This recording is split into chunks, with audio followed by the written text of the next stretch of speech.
something that they can use, not to sit there, no monuments. We got enough of them.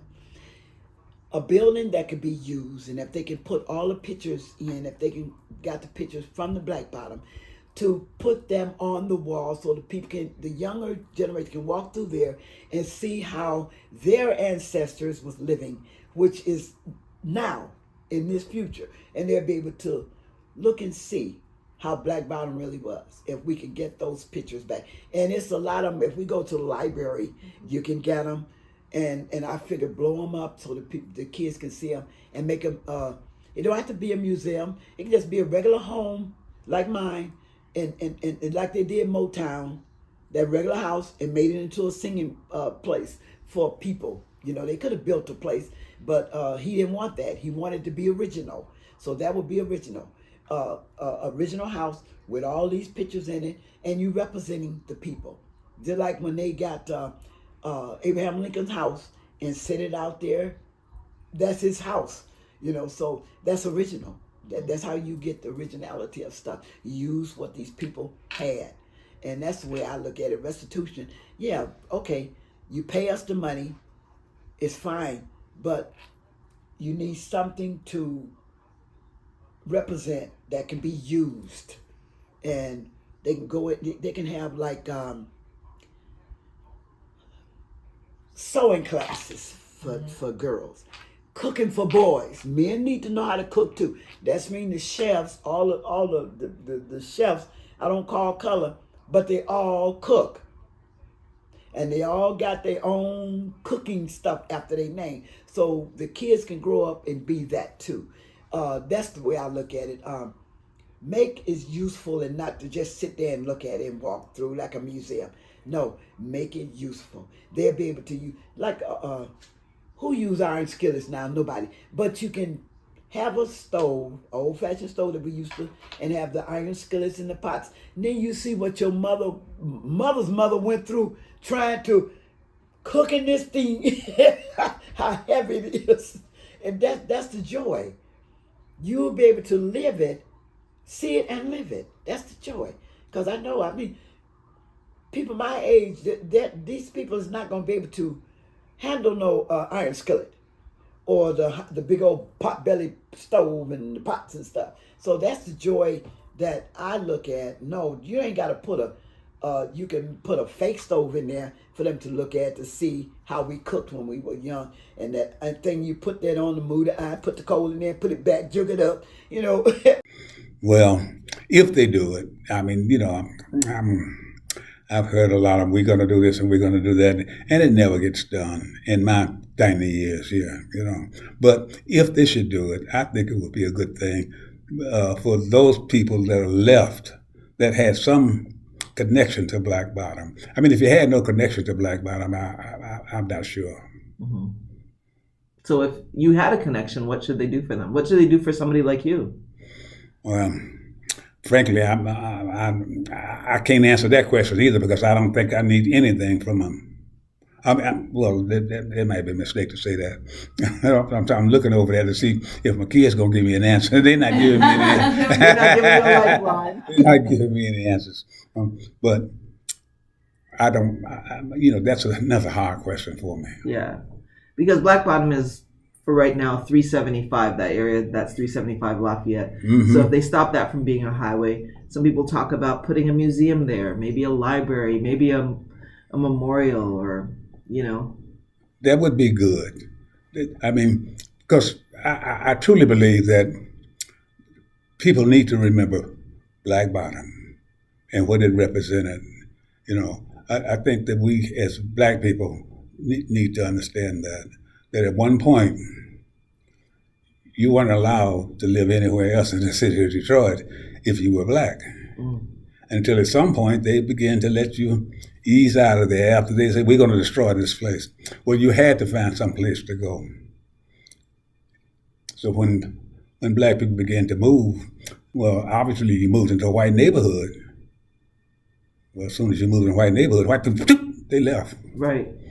And that's why Detroit is 90% Black right now. There's a plan to redevelop I-375. Oh, don't mention that to me.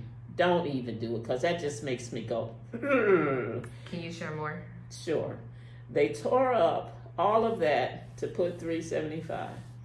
Now Duggan is trying to make it seem like he's throwing us a bone, by tearing up 375 and putting housing or making the road, do something different. And 9 times out of 10, blacks, African American, moderate level people won't be able to afford to live there. Okay? It's going to be high end, just like everything else that they're doing downtown Detroit. I watched how when they first started the gentrification, there were black businesses downtown Detroit. Right. I'm not happy with it. It doesn't make sense to me, because they tore up everything to do that. They had a plan as far as what they were going to do to move the African American out of the neighborhood. Now, I watched as downtown Detroit, became unavailable to blacks. And let me tell you how. It became unavailable to blacks because there were blacks that had businesses downtown Detroit for years. And what they did was they went up on their lease so that they couldn't afford to stay. They had no choice but to move. Okay? The apartment building on Washington Boulevard, it had senior citizens in it and low-income individuals. They went through and pretty much did the same thing for that.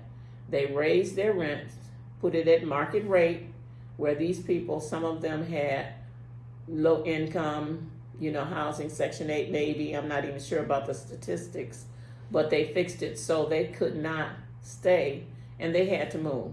And they're doing the same thing. They're sending the rent up to market rate so that the brothers and sisters can't live there, but the whites can come in from the suburbs and live there. So their plan to tear up 375, it does not make a heck of a lot of sense to me. Okay, because it's not gonna do anything for us. It's not gonna do anything, as far as I'm concerned, for our community. So they might as well just leave it like it is. I think on the 30 acres there should be some affordable housing. I mean really affordable housing, okay? Not saying necessarily need to build projects, but they need to build housing that moderate and even have, access for lower income people. That needs to take place inside of that area. I think there needs to be an actual reach out and effort for persons to start some type of businesses in those particular, in that area. And there needs to be some acknowledgement historically of what that area was. I think I would like to see some type of plaques or monuments or something to identify some of the history that that existed in that area. Mm-hmm. I would like to see a resurgence of black businesses, a black economy in that area. I doubt if it would happen based on our history. If you look at our history, it's not about building, it's about tearing down black communities. And that's what it's going to be. History repeats. I don't see any change. Mm-hmm.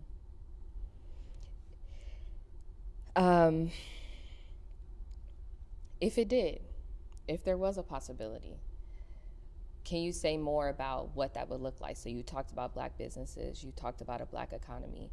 Are there other things that come to mind, or? Yeah. Paradise Valley was black economy right there. It came out of the soul of black people. And what I mean by that, our spirit, the music, the entertainment, something that we do very well. And it was natural. And it became something that was inherent in our development. That was torn down by 375, by I-75, just going through that community. It broke it up. Black people did move. They rebuilt. They moved over to 12th Street, Linwood. And after the riot, that was gone. But black people resurged from there. All of the Jewish and Italian businesses that left after the riot, I saw black people buying up those gas stations, buying up those party stores, and rebuilding.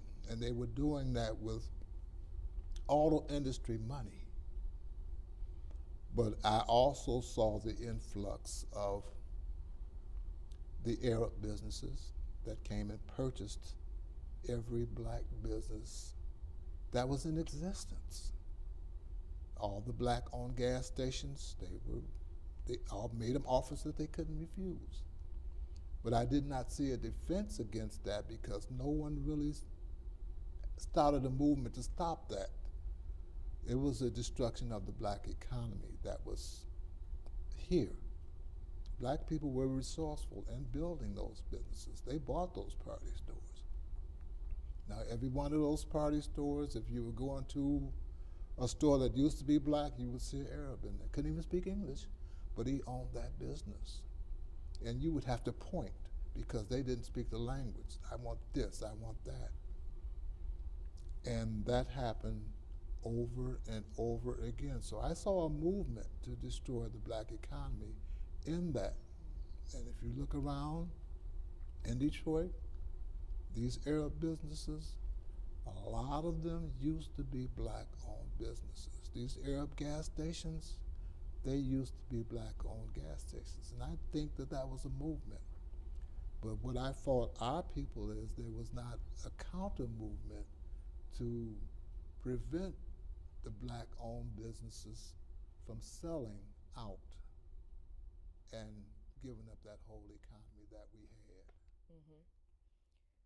So this 375 development is occurring, and they're saying that potentially 20 to 30 acres of land will be available for development and use. What would you like to see there? Skilled, educated African Americans in business, developing the land, expanding it throughout the community, and showing a model community, a model community we could be for the rest of the nation. I think those of us that work hard, those families that were removed, first and foremost, should have an option, a choice with the land, and not just the land. The banking system should be supporting us. It should be something within the banking community to back us. The African American community gets enough money in its pocket to be I believe the 5th or 9th richest country in the world if we was to go independent. How come there's no banking system to support that? Our community's been infringed on in so many ways. That's one right there. Another way we infringed on is retail. You can't go to nowhere and buy anything and look behind the counter and see that you're the one controlling it. That's infringement. There are other places in the world you can't do that. That would start a war. And it would. You go to another country and try some of that. That's war. But we get infringed on left and right and do nothing about it. Just accept it. Well, they won't do this. They won't. I'm tired of hearing the word they. I hate the word they and can't. Them two words, African Americans should never even use. Is me, us, and that's it. Our, we gifted people. They took something from us a long time ago. We allowed it to be and we allow it to stay in their hands. This movement here, Black Bottom Archives, is a way to put something back in our hands, and we deserve it. When somebody takes something from you, you're supposed to take it back. Period. No matter how they feel about it, what laws they make, they took something from us. We deserve it back. They're going to make laws to keep you from getting it back, because the ones who took it is the same ones that make the laws. I would do it. You would too. You'd make a law to keep somebody from getting back what you took. It'd be legal then, though immoral. So yeah, we deserve back what's ours. I feel like that. And not just that, the political and economic structure that we should have by now is to be restored. I feel like that.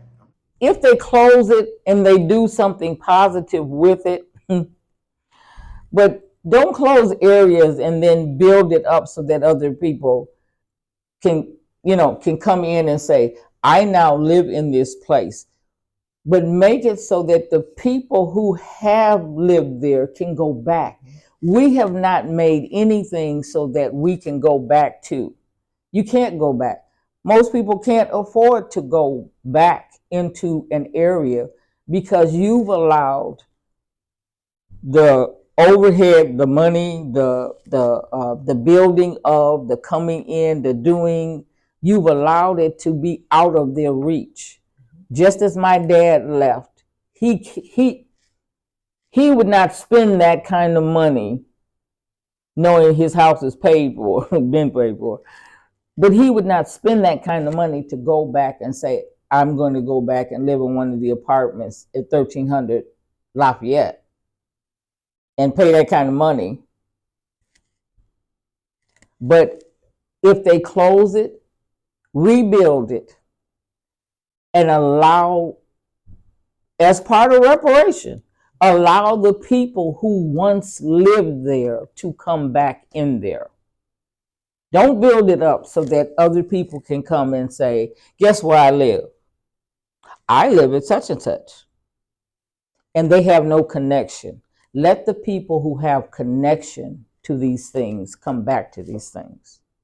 And I would love to see that, for them to build it up to a point where people who once lived there, and give them, if you're building it up, if you're building housing, whatever, make it say, hey, if you can show me that you or your family once lived, my aunt lived at 640 Mullet.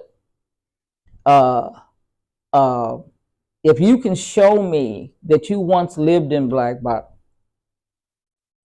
or your family has, then you get preferential treatment to come back into this area. I like that. And I would love that, because then, hey, who knows? I might move out of the Whittier. I'm in a historical hotel, but I would move back further down, because the Whittier actually isn't part of Black Bottom. And it was a segregated hotel being built right there in the city.